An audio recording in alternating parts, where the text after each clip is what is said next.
આવી રહ્યા છે। મૃત્યુઆંક વધીને 3 થયો છે। અત્યાર સુધીમાં 5 લોકોને બચાવાયા છે।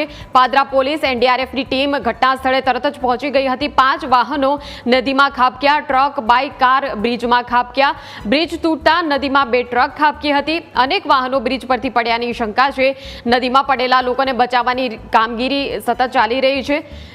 મુજપુર ગંભીરા બ્રિજની આ જે દુર્ઘટના છે, મહીસાગર નદી પર જર્જરિત બ્રિજ તૂટી પડવાની ઘટના। અત્યાર સુધીમાં 5 લોકોને બચાવાયા છે। મૃત્યુઆંક મુદ્દે મોટા સમાચાર છે। મૃત્યુઆંક 3 થયો છે તેવા સમાચાર સામે આવી રહ્યા છે। પાદરાને જોડતો આ બ્રિજ આજે વચ્ચેનો એક ભાગ, એક સ્લેબ એ ધરાશયી થતા લગભગ 5 જેટલા નાના મોટા સાધનો અંદર ખાબક્યા હોય એવી વિગતો પ્રથમ પ્રાપ્ત થઈ છે।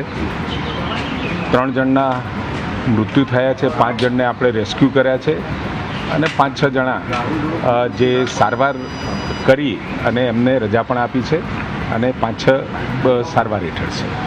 ઘટનાનું કારણ શું? કારણ કે લાંબા સમયથી જર્જરિત હતો એ પ્રકારની વાત છે। 2 દિવસ પહેલાં મુખ્યમંત્રીએ રિવ્યૂ કર્યો, એમાં પણ કહેવાયું હતું કે 243 આ પ્રકારના નાના મોટા બ્રિજ છે અને અમે ડાયવર્ઝન આપ્યું છે, તો આ એમાં હતું કે આદરણીય મુખ્યમંત્રીશ્રીએ અત્યારે જ એમને સૂચના આપી છે કે તાત્કાલિક ત્યાં પહોંચી બ્રિજ એક્સપર્ટ, ટેકનિકલ એક્સપર્ટ ત્યાં પહોંચી જઈ અને કારણોની તપાસ તેમજ આ બ્રિજ 1985માં બન્યા પછી જ્યારે પણ જરૂર પડી ત્યારે મેન્ટેન કર્યો હતો, પરંતુ આ બનાવનું કારણ શું છે અને મુખ્યમંત્રીશ્રીએ એમના તબક્કે 212 કરોડના ખર્ચે આ બ્રિજને મંજૂરી પણ આપી હતી નવો બનાવવા માટે।